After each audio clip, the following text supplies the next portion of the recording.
evening, everyone. It's nice to see some familiar faces here and many who I haven't met before as well. Thank you very much for inviting me. If I might just dangle both my Rocha and Jubilee Centre credentials. I was International Trustee of Rocha for, I don't know, David Payne here will tell you how long, and have been involved in the organisation, pardon me, for about 15 years now, and it's had a huge impact on myself and my family. And like David here, I have a very large collection of Cambridge papers because Michael Schluter got me to sign up when they first started, I think, and that's also been hugely influential on me. So I'm not really qualified to say much or to respond in the way that David did, because I have no theological training, and actually one of my theological teachers is Dave Bookless, more than he realizes, through his writings and teaching. So, of course, a lot of my own experience and a lot of my own Christian walk has been hugely influenced by Dave and by the paper, which really resonates with me. I would point out one thing. Of course, being a scientist, I can't help look at data, and so I looked at in the train coming here today at the last 4 chapters or 5 chapters of Job, and looked at all those species and asked myself how many of them still exist in the Levant area.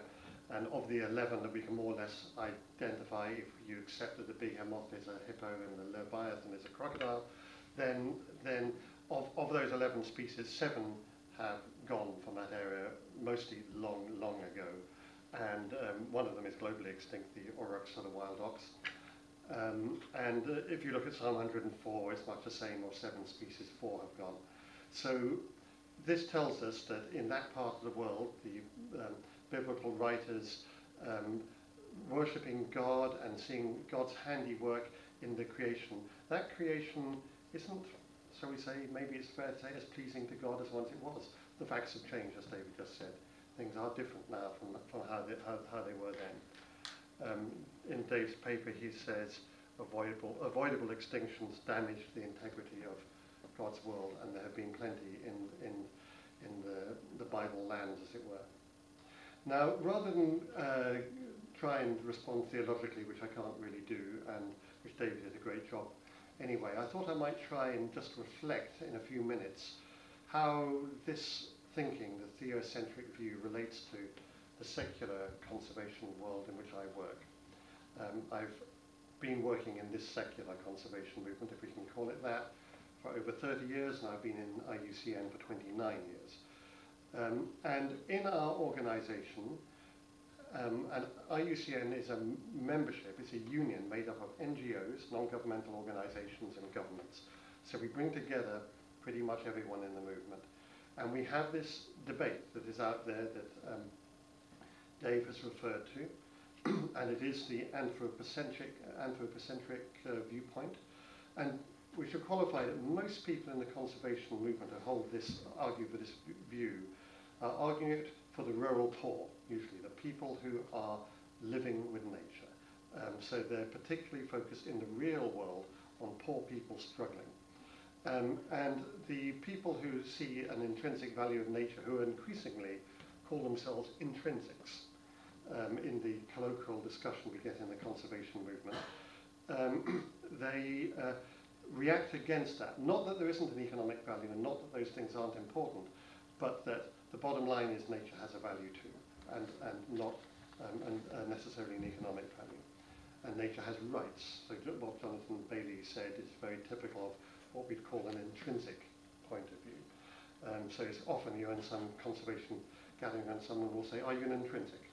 I've had that several times. This is the term that's gathered momentum recently. And it's a backlash against the anthropocentric view that has been dominant, really, for quite a long time in the mainstream conservation movement. Now, the theocentric view, in many senses, just puts that whole tension to one side, because it actually says that everything that God has created exists for him. And if we look after everything, then we honour God. And that's the Christian motivation. And so the theocentric view, as I understand it, sidesteps dominant tension in the conservation movement. But the practical problem is I cannot in IUCN, or IUCN rather, cannot become an organisation wedded to a Christian theocentric viewpoint, because we are a global organisation. We have all religions in our organisation and none. Probably true in WWF too. And so we have constraints. And so although the theocentric view, I think, provides a solution, it's also hard to argue in an institutional sense. It's much easier to argue with your work colleagues, with the relationships that we have, and that, of course, is an opportunity that many of us take advantage of.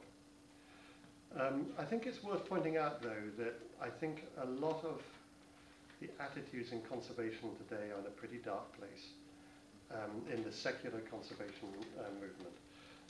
And the dominant drive of public policy in the last 5 years in particular has become more and more inimical to biodiversity conservation. It's not actually either the anthropocentric view or the intrinsic view. It is actually a view in favour of big business, tax cuts on the very rich, all backed up by spin and I guess celebrity culture dumbing us all down so we're not paying so much attention. That sort of, and that I think is the problem we're faced with. And so the enemy of the intrinsic actually is not the anthropocentric viewpoint, it's the dominant economic model that's driving our culture.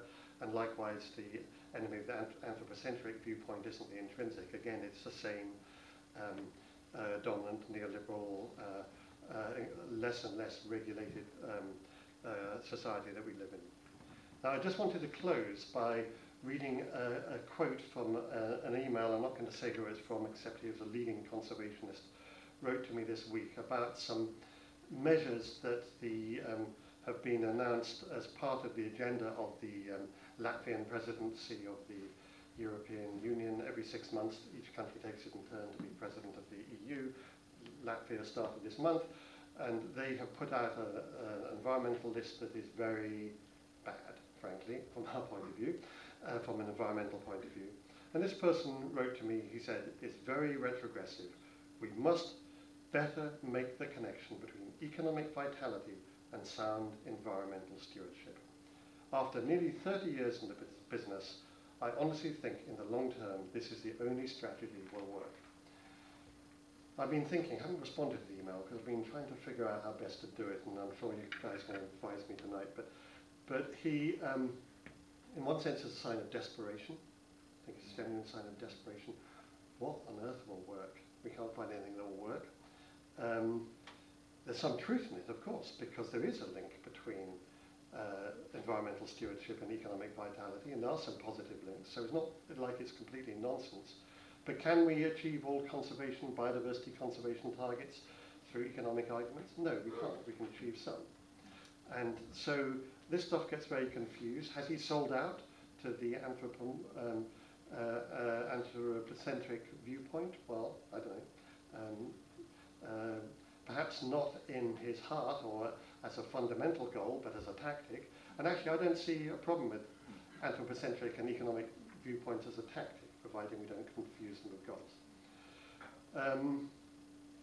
But I guess the overriding impression I have is that this email that I read out to you is very typical of the sort of thing I'm hearing more and more. People, especially the more thoughtful people, thinking, boy, how are we going to succeed against what we're facing? It's quite dark out there. And so I actually felt one particular phrase from Dave's paper really sort of gives, from a Christian point of view, the answer to this. And I'm just going to quote from Dave. Care for and conservation of wildlife is not a romantic ideal or a pointless task, but it is an anticipatory sign of the kingdom of God, where all creation will be renewed and restored. And the theocentric viewpoint, a Christian theocentric viewpoint, brings hope. Not just hope in the future, in the new creation, but hope now in this anticipatory sense that Dave referred to. And I think that for me, makes a massive difference.